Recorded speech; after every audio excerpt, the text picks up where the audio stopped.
ഇതൊക്കെ നമ്മൾ പോകുന്ന വഴികളാട്ടോ. നോക്കാം, റാങ്പോ എന്ന് പറഞ്ഞ സിറ്റിയിലേക്ക് ഇനി ഇവിടുന്ന് 52 കിലോമീറ്റർ. എന്ന് വെച്ചാൽ സിക്കിമിൻ്റെ ഒരു ബോർഡറാണ്. ഇവിടെ മുഴുവൻ ഷെയർ ടാക്സി കേട്ടോ. എന്ന് വെച്ചാൽ ഇതിൽ നമ്മളെ ലഗേജും കാര്യങ്ങളൊക്കെ ക്യാരി ചെയ്തിട്ട് ഇതേപോലത്തെ ഒരുപാട് ടാക്സികളുണ്ടാവും. ഇതിപ്പോൾ ബസ്സാണ്.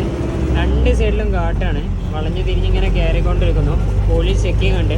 പിന്നെ ലാൻഡ് സ്ലൈഡ് ഉള്ള ഏരിയകളുണ്ട്, അത് പ്രത്യേകിച്ച് അവർ അത് മാർക്ക് ചെയ്ത് വെച്ചിട്ടുണ്ടോ ആ സ്ഥലങ്ങൾ. പിന്നെ തൊട്ട് മുന്നേ ഫോറസ്റ്റ് ആയിരുന്നു. ആ ഫോറസ്റ്റ് ഏരിയകളിൽ പിന്നെ അതേപോലെ തന്നെ എലിഫൻറ്റ് ക്രോസ് ചെയ്യുന്ന സ്ഥലങ്ങളൊക്കെ ഉണ്ടായിരുന്നു. ഇത് നോക്കി ആ ഒരു സൈഡിൽ ഒരു സ്ട്രീമുണ്ടോ, ഇതാണ് അവസ്ഥ.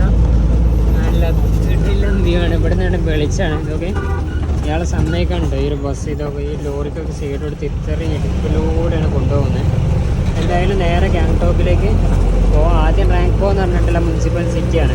അവിടെ നിന്ന് പിന്നെ ഗാങ്ടോക്കിലേക്ക് 92 കിലോമീറ്റർ ഉണ്ടോ.